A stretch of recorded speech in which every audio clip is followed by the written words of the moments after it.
My name is LORA Chowdhury. I'm an attorney at Sidley Austin. I practice commercial litigation, so big business-to-business disputes. I've been practicing law for about 4 years now. I am a first-generation Bangladeshi American. So my parents immigrated to the United States in the 1980s. And so I grew up really watching my family live the American dream. And so that inspired me to always work hard and value my education. I graduated from Cedar Hill High School, so public high school, which was good. It taught me who I am. Then I went to the University of Texas in Austin, and I studied economics. And then I went to law school at Vanderbilt. And after I graduated from law school, I moved to Houston, and I was a law clerk for 2 years for a federal judge. And now I'm back in Dallas, and I'm close to home, and I'm practicing law.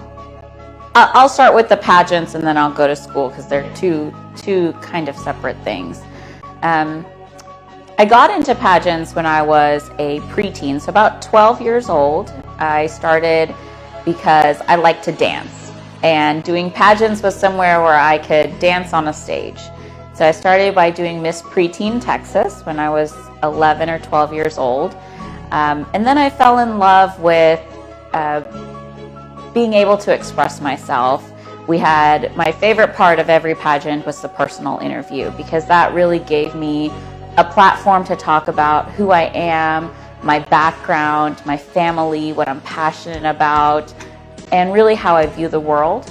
And so then started doing pageants at Miss Preteen Texas, and then I was Miss Teen Texas, and then I was Miss Collegiate Texas.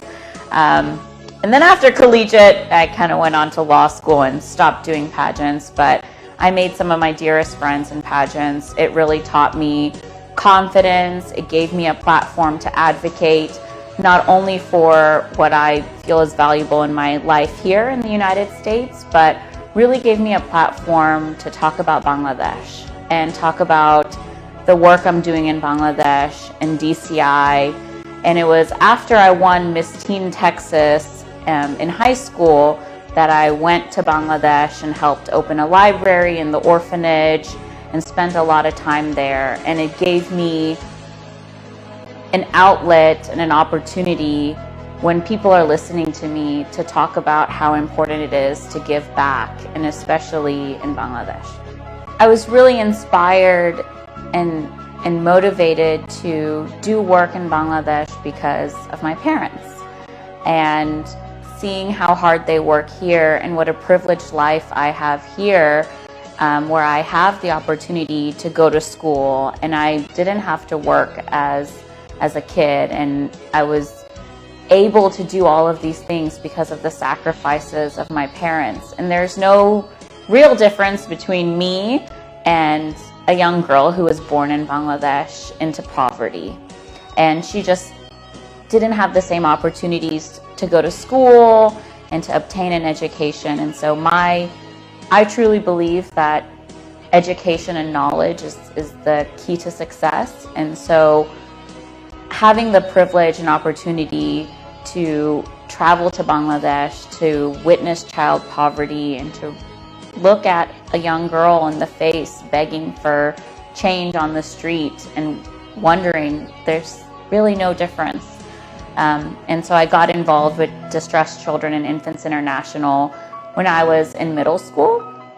And it was through the initiatives of both of my parents, who set impeccable examples of how to be humble, down to earth, giving individuals, and giving back to where we come from. Even though I was born and raised in Dallas, I'm from Bangladesh. I am Bangladeshi, and it is my obligation and duty to uplift Bangladesh, to give back in however way I can.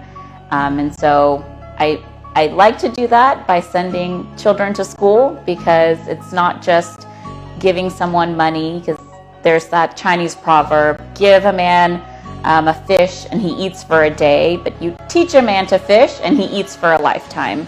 So we're really working to break the cycle of poverty and uplift families from poverty by giving them education so that they can get careers, and their children can go off and work in big banks or become a lawyer like me, and really uplift their future generations of Bangladesh. Yes, so through Distressed Children and Infants International, we have our Son-Child Sponsorship Program, and that program supports not only a child for $15 a month, but it supports the entire family so that the child can continue his or her education through the entire process. Because what we see ends up happening in a lot of these villages is that a lot of these families are very underprivileged, and they unfortunately have to take their children out of school at a very young age, sometimes even as young as like 8 or 9, so that they can start working to help support their family. But once we're able to not only send the child back to school and pay for the tuition and books and backpacks and uniforms, but also we're able to help the families sustain their livelihood. And we have lots of other programs too. We give them goats, sometimes we give them cows, and we teach them how to do some microfinancing. And so the child is really able to complete the entire education and go on and get a career and be a higher earner. Yes, so I work with Distressed Children and Infants International. It's a 501c3 organization based here in the United States. It's actually based out of Connecticut. I've been involved in that organization since I was about 12 years old. And through DCI, I mean, in the last several years, I've seen how much it's grown and how many more children and families we're able to give back to. When I started volunteering, we only had the Son-Child Sponsorship Program, which is our flagship program. As I mentioned to you, how $15 a month supports an entire family. And through the many years, now we have an orphanage. And we started with just a handful of girls in Muhammadpur, and we were leasing the building. And now, maybe 5 or 6 years later, we've grown to over 50 girls, and now we're buying our own property so that we can own the orphanage and the land that the girls stay in. So we're really seeing a lot of growth just in the few years that I've been able to work directly with DCI. I don't have any particular message for them, but rather, other than keep doing what you're doing, especially the girls in the orphanage. They are so smart. They teach me something new every time I go, and they know English probably better than I know English, and so they teach me English and Bangla and song and dance and art, and they do it all. And they're highly motivated, highly successful. They have dreams and goals to be, everything that children here have dreams and goals to be: doctors, lawyers, engineers, movie stars, artists, chefs. And so there's really no difference between kids here and kids there. It's just the opportunities that they have. And so I really strive to give the girls and children in Bangladesh the same opportunities that I have, because it's not that they're Bangladeshi kids and I'm an American kid. We're all the same. And that's what that is. It really excites me and invigorates me about how much Bangladesh has really grown in the last 10 years. I know that the GDP growth has been exponential, and just the technology and women's empowerment, and even as something as simple as the number of restaurants there are in Dhaka, everything is growing, and it is just like another modern city like Dallas that I live in. And for example, the amount of technology that's growing. Before, we would go to Bangladesh and I'd stay at my dadi's house, and maybe the electricity would go out or we wouldn't have any internet. And now my orphanage is in Muhammadpur. I have the capability to Skype, do video conferencing with the girls in the orphanage. And during the COVID pandemic, they were able to do internet school. So none of the girls in the orphanage were exposed to COVID-19. And just seeing how exponentially Bangladesh is growing is very exciting. And I I can't wait to see how far Bangladesh goes in just the next year or two. And I know that it's going to be definitely a world leader. I do a lot of work here in the local community too. I mean, as an attorney, I do a lot of pro bono work on the criminal side, on the immigration side.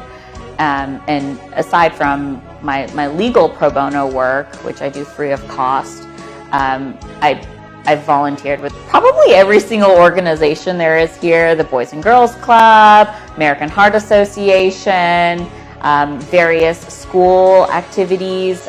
Education is something I'm very passionate about. So before COVID happened and before the school shut down, I would go volunteer at a school once a week as a buddy program to give at-risk children one-on-one time with an adult. So we'd sit, we'd read, we'd talk about their day, various activities like that. I don't want to get into politics. I think that you can serve people without getting into political biases. I think that at the end of the day, it's just about humanity, and it's about showing someone a little bit of care and a little bit of kindness. And there's so much we can do. Something as simple as a small gesture, a smile.